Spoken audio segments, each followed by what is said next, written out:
Olá, filhos e irmãos, eu sou Pai Henrique de Ogum e este é o canal de Padilha. Não esquece de não compartilharem o vídeo, de não curtirem, porque devido às energias da quaresma, não sei quando você está vendo esse vídeo, mas de qualquer forma não necessita. Porque na quaresma os espíritos eles se encarregam de levar as pessoas para os determinados lugares, né? As entidades de luz levam para as casas santas, né? Mentores espirituais, e as entidades das trevas, né? Alguns obsessores que são soltos na quaresma são levados aos pejorativos da vida, né? Como os negativos. Então não se incomode. Mas caso você goste do nosso canal, você que está entrando agora, você tem a opção de ser membro do nosso canal no YouTube e também de se inscrever e ativar o sininho de notificações para que o YouTube avise você quando lançarmos vídeos novos. No vídeo de hoje eu quero falar sobre o Exu Sete Pedras, né? Também podendo se denominar Exu Sete Pedreiras. E falar em Exu, Satanás, ele está solto hoje, né? Eu tenho feito muitos vídeos no carro, até vou me explicar, né? Porque a gente está com muita obrigação e muita demanda, né? No sentido de quase que não estar dando conta de tudo. Então eu tenho que aproveitar todo o tempo útil, né? De 20 minutos, 30 minutos que eu levo para chegar em algum lugar, eu já faço algum vídeo. Então por isso que eu acabei não conseguindo, né? Tô acabando não conseguindo fazer muitos vídeos internos, né? Mas de qualquer forma, estamos aí, né? Sempre, né? Com tudo que tem para acontecer, com tudo que tem para rolar. Então vamos lá sobre o Exu Sete Pedras ou Exu Sete Pedreiras, também conhecido como ambos, né? É normal e é a mesma falange, a denominação desse Exu. Vamos entender como que funciona. Porque tem muita gente que acha, que confundem eles com outras entidades, como por exemplo, uma entidade bem comum a ser confundida seria o Caboclo Sete Pedras ou Caboclo Sete Pedreiras, né? Que viria na linha de Xangô ou também podendo vir na linha de Oxum. E também alguns boiadeiros, pretos velhos, baianos, marinheiros, que podem também se definir nessas linhagens, né? No caso dos marinheiros viriam nas energias de Iemanjá, né? Cada um viria numa linha diferente. Então depende, tudo depende. O importante é entender a falange sete pedras, a falange sete pedreiras. O que significa a falange? Nós temos que entender que existe dentro das religiões e dentro das linhagens espirituais, independente da doutrina que você está, falanges. As falanges são importantes, os falangeiros são importantes. E é isso que nós temos que entender para compreender todo esse processo. Então, justamente, ele é confundido, né, com todas as falanges porque ele faz parte das falanges. Nós temos que entender que dentro de qualquer doutrina que envolva espíritos, né, ou seja, não somente os orixás, que praticamente são todas as casas, né, elas trabalham com falangeiros, né? Independente de onde seja, pode ser em Jurema, pode ser no Candomblé, no Jeje, pode ser no Nagô, pode ser no Quetu, na Umbanda tradicional, pode ser na Umbanda Essência, qualquer um, independente, eles são falangeiros, né? Ou seja, eles não são tão fortes quanto orixás, porque são espíritos, né? É uma falange de espíritos, como se fosse uma legião, um exército. Então, isso que se define falange. Por exemplo, falange sete pedras ou sete pedreiras. São falanges denominadas a ajudar pessoas, né? São falanges denominadas a passar doutrina, ensinamentos. Então, cada linhagem específica vai ter uma função determinada. Então, para você entender o seu Exu Sete Pedras ou Sete Pedreiras, você precisa estudar sobre o Baiano Sete Pedras, sobre o Preto Velho Sete Pedras, sobre o Boiadeiro Sete Pedras, sobre o Marinheiro Sete Pedras, sobre o Caboclo Sete Pedras. Senão você não vai entender a sua falange. Porque você tem que entender que eles respondem a uma mesma falange, né? Eles fazem parte de um mesmo contexto espiritual, mas cada um tem uma função diferente.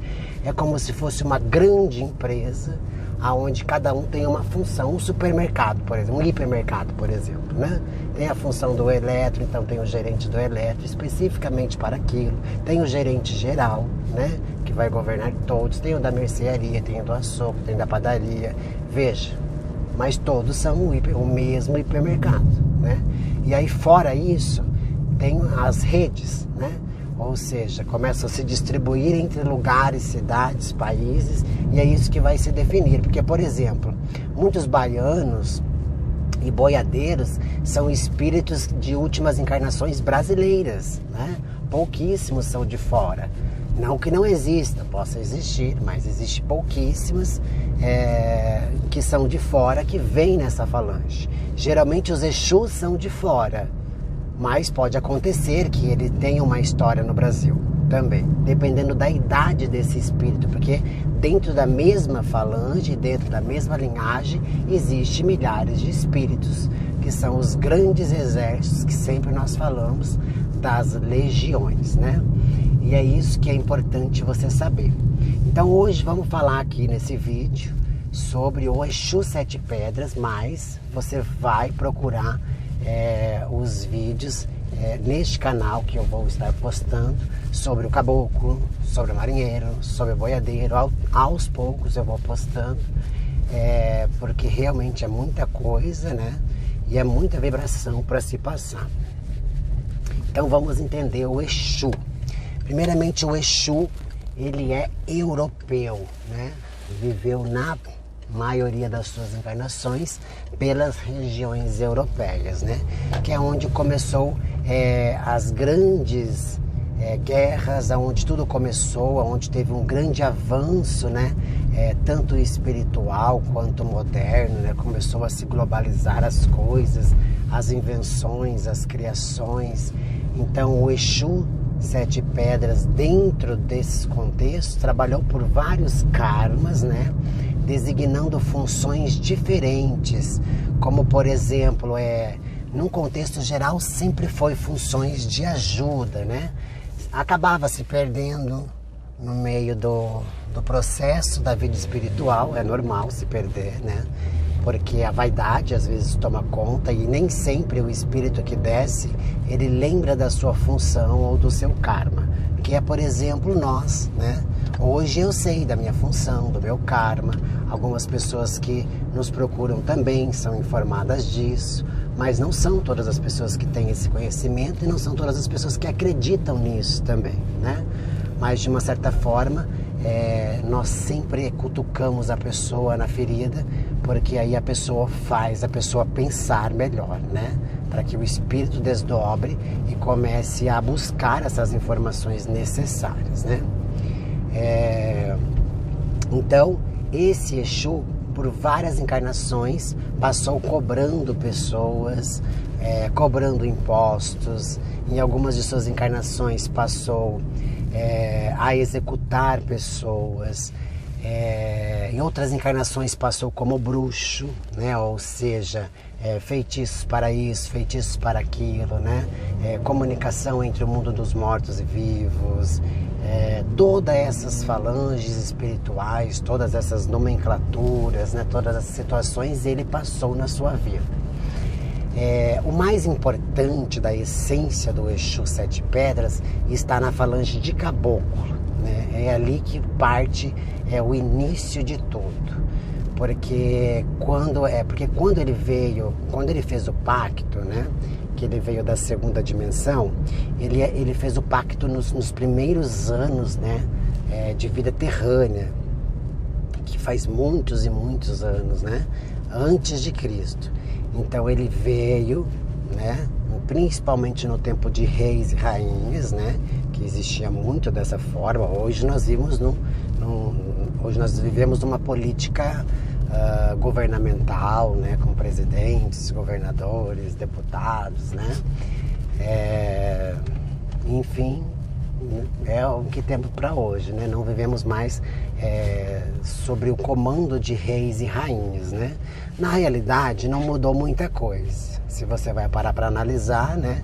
A única diferença é que mudou-se o nome, mas continua. Tem um rei, tem uma rainha, que ele fala, tá falado, né? É protegido. A única diferença é que as pessoas não têm respeito mais, então eles acabam não conseguindo o suficiente, porque se um rei e uma rainha vive como um rei e uma rainha, eles não vão mais judiar dos pobres, eles vão colocar cada um no seu devido lugar. Gente, nós não podemos viver um socialismo, né? E aí vem desde as histórias do Exu, dos princípios, né? Existe um vídeo nesse canal que se chama Padê Jurídico, que é muito interessante, fala sobre o Exu, sobre as leis, sobre a justiça e fala também, principalmente, sobre a política, né? É muito, muito, muito interessante isso mesmo, sem sombra de dúvidas, vale a pena você ouvir, reouvir, porque é grande, é muita informação e era bacana você absorver aquilo, né? Aquele vídeo, ele causa muito desdobramento, então você tem que ouvir umas 20 vezes para você entender alguma coisa. Porque você ouve uma palavra, viaja, ouve outra, viaja. É muito difícil. Eu estava vendo até naquela estatística que o YouTube nos mostra, né? Do tempo que a pessoa ficou no vídeo, né? Os primeiros 37 segundos e aí já sumiu, né? Desapareceu. Então ele faz uma estatística ali que mais ou menos a gente sabe em qual tempo a pessoa desdobra. Depois 1 e pouco, 3 e pouco, né?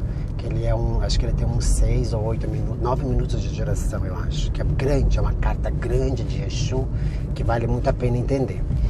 Mas, entendendo melhor essa questão dos 7 pedras, é possível sim que ele trabalhe dentro dessa falange, né? Até existe aqui também nesse canal um vídeo sobre Manoel Quebra-Pedra, uma coisa assim, agora eu não lembro exatamente a nomenclatura que me passaram, que eu fiz um vídeo também sobre ele, que é interessante você ver que ele faz parte também dessa falange, né? Ele veio trabalhar na Quimbanda, né? Mas na realidade ele é um caticeiro, né? Não gosto de falar essa palavra, mas como se fosse um quimbandeiro, né? Que é aquela linha neutra trabalhando para Quimbanda, né? Como se fosse um baiano, de um gênero dessa forma. Então, na questão do Exu, 7 pedras, o mais importante foi ali a sua primeira passagem, onde ele quis ser rei e ele era operário, né? Ele era escravo. E então ele fez pactos, né, com sua primeira linhagem, que foi com o Exu, 7 encruzilhadas, né, o pacto dele. Então ele vai responder aos termos 7, né, principalmente se eles forem mais velhos. E também responde a Exu Rei, né, são as falanges denominadas para ele. Pode ser que ele venha de muitas vibrações diferentes, dependendo de qual linhagem que ele evoluiu. Porque, por exemplo, é possível que ele foi baiano e aí evoluiu para Exu, né?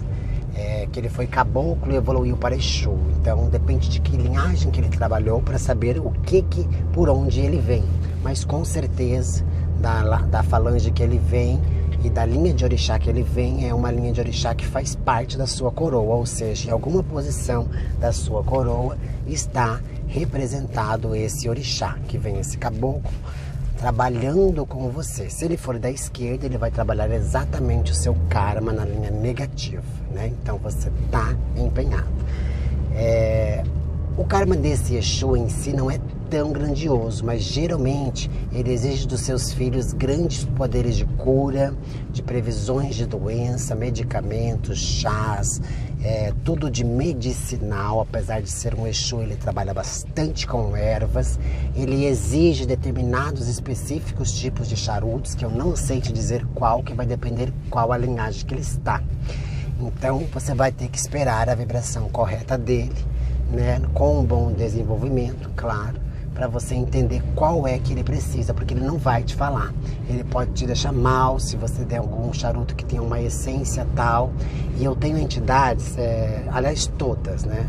A gente costuma dizer até assim, às vezes eu falo assim, porra, que chata, né? Mas não é que eles são chatos, né? Sempre eles me xingam porque eu falo isso. Mas é porque, por exemplo, comprei um cigarro e aí o cigarro, né, fez com que eu passasse mal. E aí eu falei, que estranho, né? Porque a entidade, ela tem que me descarregar quando sobe, o que é que tá acontecendo. E aí fui estudar. Eu peguei aquela empresa daquele cigarro, eu investiguei tudo. Olha o trabalho que eu tive. Não pense que Padilha se materializou na minha frente, falou, meu filho, isso não pode por causa de tal. Não, ela quer que eu estude, entendeu? Ela quer que eu procure. Ela não quer me dar nada de mão beijada. Então eu fui estudar aquela empresa, daquele cigarro, e aí eu descobri que existia uma erva chamada tal, que fica determinada em alguns tipos de cigarros, principalmente nos cigarros mais baratos. Que essa erva potencializa uma determinada situação e aí ela não faz parte dela. E falta uma coisa em específico, que é o que precisa de uma energia maior. Então ela não consegue fazer com que ela goste daquilo, mas ela não te fala. Então se você acha que seu Exu vai te falar o porquê que ele não gosta de tal coisa, isso, ilusão da sua cabeça. E aí também teve, por exemplo, o caso de uma outra entidade com uma bebida. E aí a bebida, ela não podia estar num frasco escuro, porque existia vários tipos dessa bebida, que eu não vou dizer qual é, mas ela não podia estar naquele frasco escuro. Todas as marcas do frasco escuro tinham um porquê. E aí eu fui entender o porquê daquilo. Olha que engraçado, né? Não era porque aquela empresa gosta daquela cor, daquele frasco. Não, é porque existe dentro da Anvisa uma nomenclatura para cores, né, de vidros. Então você tem que se respeitar essas questões, senão o seu produto fica fora da lei. E aí eu descobri o porquê da essência, que ela não podia do frasco escuro e somente do frasco branco. Qualquer marca, por mais vagabunda que seja, ela aceitava se o frasco fosse branco, ou seja, se tinha uma determinada energia que ela precisava. Olha que curioso. Então, as bebidas dele também têm algumas restrições, né? Mas um conselho bacana é você tratar ele como um rei. Então, por exemplo, dê a ele o que um tranca-rua gostaria. Trate com uísque, com charutos finos, né? Para você não se perder dentro desse processo espiritual, que vai te ajudar muito, muito, muito melhor nessas questões todas, tá bem? Espero que tenham gostado do vídeo, né? Sugestões de vídeo são muito bem-vindas. Agendamentos de consultas cabalísticas e regressão também estão disponíveis. Só entrar em contato, os telefones estão em qualquer descrição de qualquer vídeo. Um axé de Casa de Padilha e até o próximo vídeo.